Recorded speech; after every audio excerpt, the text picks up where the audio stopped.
Hello guys, welcome back with another video of chapter Foreign Exchange Rate। आज हम लोग बात करेंगे हमारे फॉरेन एक्सचेंज रेट के नए एक मेथड के ऊपर जिसको हम लोग बोलते हैं मैनेज फ्लोटिंग। जैसे नाम से आपको समझ में आ रहा होगा, इसमें हम लोग कुछ मैनेज करने की बात कर रहे हैं जो फ्लोट कर रहा है। जैसे नाम है ना मैनेज फ्लोटिंग, तो कुछ ऐसा है जो फ्लोट कर रहा है, मतलब जो बार बार चेंज हो रहा है और हम उस चेंजमेंट को फिक्स करने की यहाँ पे कोशिश करें। तो क्या है वो चेंजमेंट, कैसे करेंगे उसको फिक्स, वो हम समझेंगे अपने आज इस वीडियो में। तो चलिए स्टार्ट करते हैं हम अपना आज का टॉपिक, जो कि है हमारा मैनेज फ्लोटिंग। मैनेज फ्लोटिंग का मतलब होता है, जैसा नाम से यहाँ पे समझ में आ रहा होगा, मैनेज फ्लोटिंग, यानी कि कुछ ऐसी चीज है, कुछ ऐसा रेट है या कुछ ऐसा फॉरेन करेंसी है जो फ्लोट कर रही है, मतलब चेंज हो रही है, कभी ज्यादा हो रही, कभी कम हो रही, कभी बहुत ऊपर है, कभी बहुत नीचे। तो जो चेंजमेंट आ रहा है ऊपर नीचे का, इस चेंजमेंट को ये फिक्स करता है ताकि ना बहुत ज्यादा हो जाए ना बहुत कम हो जाए, एक मॉडरेट वे में ये वर्क करता है। तो मैनेज फ्लोटिंग का मतलब होता है it is a system of floating exchange rate. ये क्या है? Floating exchange rate. Floating exchange rate को हम लोग फ्लेक्सिबल एक्सचेंज रेट भी बोलते हैं। जैसे मैंने आपको फ्लेक्सिबल की डेफिनेशन में भी बताया था, पहले भी बता चुके हैं कई बार, कि फ्लेक्सिबल एक्सचेंज रेट और फ्लोटिंग एक्सचेंज रेट ये दोनों सिमिलर होते हैं। तो it is a system of floating exchange rate in which there is occasional intervention by the RBI. यहाँ पे कौन इन्फ्लुएंस करता है? आरबीआई इन्फ्लुएंस करती है टू इन्फ्लुएंस द रेट और manage the rate. Manage floating का मतलब होता है, ये हमारा वो सिस्टम होता है जिसमें हमारी आरबीआई को इन्वॉल्व होना पड़ता है या आरबीआई को इंटरफेयर करना पड़ता है कि भाई कुछ प्रॉब्लम हो रही है, जो ये रेट है या तो बहुत ज्यादा हो रहा है या बहुत कम हो रहा है। तो इसको मैनेज करने के लिए जब आरबीआई उस चीज में इन्वॉल्व हो जाती है, यानी आरबीआई उसको कंट्रोल करने लग जाती है, तो उस प्रोसेस को हम लोग बोलते हैं मैनेज फ्लोटिंग। जैसे आप सभी को हम पहले भी बता चुके हैं कि जो फ्लेक्सिबल एक्सचेंज रेट होता है वो वर्क करता है मेरी डिमांड एंड सप्लाई पे, कि डिमांड कितनी ज्यादा है, सप्लाई कितनी ज्यादा है, डिमांड कितनी कम है या सप्लाई कितनी कम है। तो जब मेरे डिमांड या सप्लाई को मैच करके या डिमांड एंड सप्लाई फैक्टर को ध्यान में रखते हुए अगर हम एक्सचेंज रेट डिटरमाइन करते हैं, तो उसको बोलते हैं हम लोग फ्लेक्सिबल एक्सचेंज रेट या फिर फ्लोटिंग एक्सचेंज रेट।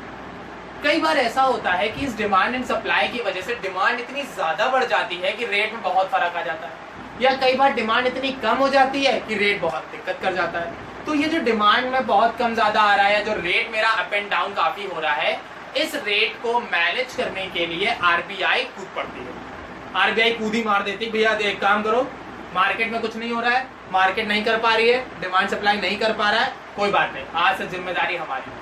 आज से मैं आरबीआई इस पूरी रेट को मैं डिसाइड करूंगी कि ये रेट कितना बढ़ना चाहिए, कितना कम होना चाहिए, और मैं ही इसको मैनेज करके या सेट करके आपको दे दूंगी।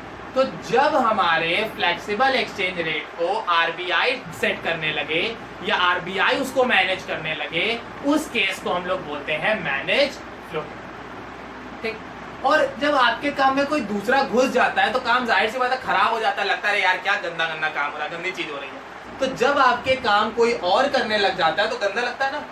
सेम उसी तरह इसमें भी होता है कि फ्लेक्सिबल वाले को बहुत गंदा लगता है, अरे यार आरबीआई मेरे काम में इंटरफेरेंस कर रही है, ऐसा नहीं चल पाएगा। तो इसको हम लोग क्या बोलते हैं?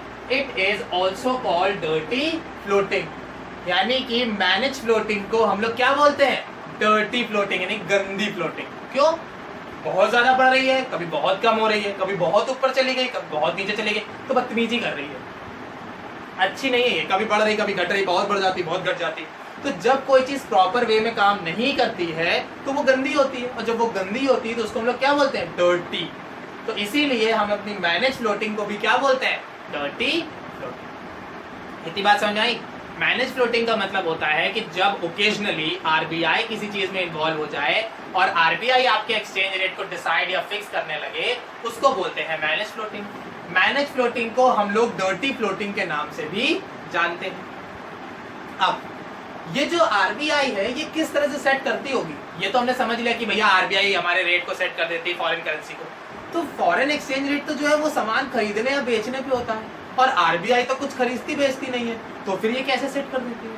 तो अब वो समझते हैं कि जो आरबीआई है वो हमारे फॉरेन एक्सचेंज रेट को सेट कैसे करती है। तो it is an exercise of sale and purchase of foreign currency by the central bank. यानी कि यहाँ पे सेंट्रल बैंक क्या करती है, वो या तो फॉरेन करेंसी परचेज करती है, जैसे वो अगर वो ये देख रही है कि फॉरेन करेंसी का जो रेट है वो बहुत ज्यादा है, बहुत कम है या बहुत ज्यादा है, कुछ भी है, तो आरबीआई क्या करती है, sale and purchase activity perform करती है। कि अगर रेट बहुत ज्यादा है, सेल बहुत ज्यादा हो रही है, सेल ज्यादा होने का मतलब क्या हो गया कि उनका बिक बहुत रहा है ना, वो बेच बहुत रहे हैं। तो जब वो बेच रहे हैं यानी कि ऑब्वियसली उनके रेट ज्यादा होंगे, तभी तो वो बेच रहे हैं ना।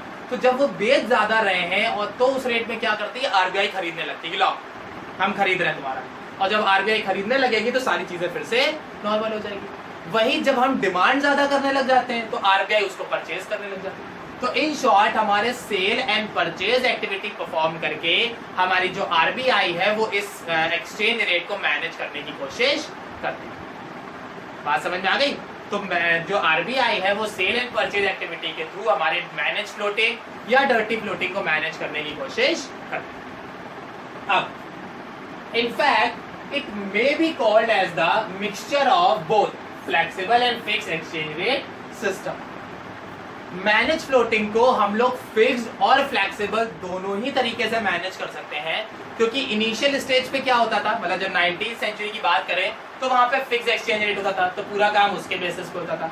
बट जब फिक्स एक्सचेंज रेट बंद हो गया, यानी गोल्ड स्टैंडर्ड बंद हो गया, क्योंकि उसके लिए हमें बहुत ज्यादा गोल्ड रखना पड़ता था। ये ध्यान से सुनिएगा, हाँ ये क्वेश्चन एक अच्छा याद आया। कई बार क्या होता है, सीबीएसई आपसे ये पूछ लेता है कि भाई ये जो आपका फिक्स एक्सचेंज रेट है ये बंद क्यों हो गया, कि फिक्स एक्सचेंज रेट क्यों बंद करना पड़ा। तो फिक्स एक्सचेंज रेट बंद करने के पीछे जो मेरा रीजन होता है वो ये है, क्योंकि फिक्स एक्सचेंज रेट में हमें गोल्ड बहुत मेंटेन करना पड़ता था और गोल्ड मेंटेन करना बहुत डिफिकल्ट टास्क है। इसी वजह से ये फिक्स एक्सचेंज रेट जो है वो बंद कर दिया गया। प्रेजेंट सिचुएशन में क्या होता है कि हमारी मार्केट में फ्लेक्सिबल एक्सचेंज रेट फॉलो किया जाता है और हमारे फॉरेन एक्सचेंज रेट को हमारे डिमांड और सप्लाई के थ्रू मैनेज कर दिया जाता है। तो पहले क्या होता है, फ्लेक्सिबल एक्सचेंज रेट होता है, डिमांड एंड सप्लाई के थ्रू मैनेज किया जाता है, और डिमांड एंड सप्लाई के थ्रू मैनेज करने के बाद हम लोग क्या करते हैं, अगर वो सब कुछ सही चल रहा है, मतलब डिमांड और सप्लाई से मेरी सारी चीजें बैलेंस चल रही हैं, रेट एकदम बढ़िया चल रहा है, ना बहुत ज्यादा है ना बहुत कम है, सब कुछ सही है। बट अगर हमारे रेट में बहुत ज्यादा फर्क आ जाता है तो वहां पे कूद जाती है फिर आरबीआई। यानी पहले फ्लेक्सिबल से मैनेज होता है, फ्लेक्सिबल जब तक मैनेज कर रहा है ठीक है, अगर फ्लेक्सिबल मैनेज नहीं कर पाता है तो वहां पे मेरा आरबीआई इन्वॉल्व हो जाएगा, और जैसे ही आरबीआई इन्वॉल्व हो जाएगा तो वो कंडीशन मेरी बन जाएगी मैनेज फ्लोटिंग। तो ये थी हमारी मैनेज फ्लोटिंग। आई होप सबको सारी चीजें क्लियर हो गई होंगी, समझ में आ गई होंगी। अगर कोई डाउट है, कोई सजेशन है, कोई क्वेरी है तो वो आप कमेंट सेक्शन में बता सकते हैं। वीडियो कैसी लगी वो भी आप कमेंट सेक्शन में बता सकते हैं। Thank you.